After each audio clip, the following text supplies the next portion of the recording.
छत की बात है, छत भी तोड़ दी है इसकी और ये सारा अब खत्म कर दिया गया।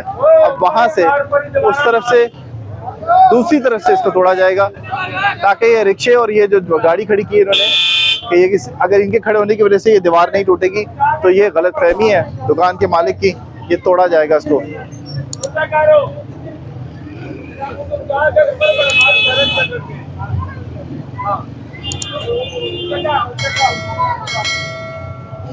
अब इंस्पेक्टर सलमान की तरफ से कहा गया कि उसको उस तरफ से तोड़ा जाएगा,